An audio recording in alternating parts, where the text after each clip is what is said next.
আসসালামু আলাইকুম। আজকে আমাদের হাদি ভাই ইন্তেকাল করেছেন। ইন্না লিল্লাহি ওয়া ইন্না ইলাইহি রাজিউন।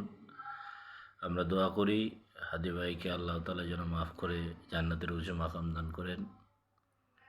আমরা আজকে বাংলাদেশের সবচেয়ে সাহসী নেতাকে হারিয়ে ফেলেছি। বাংলাদেশের অভ্যুত্থানের ২৪-এর গণ অভ্যুত্থানের পরে এই ১ বছরের মাথায় যে হাদি এসেছিল বাংলাদেশে ১০০ বছর পর পর এরকম হাদি জন্ম নেয়। তো আমরা এই প্রজন্মে হাদি ভাইকে পেয়েছিলাম, আজকে হারিয়ে ফেললাম।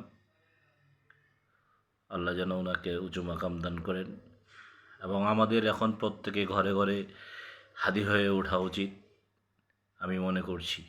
আসসালামু আলাইকুম।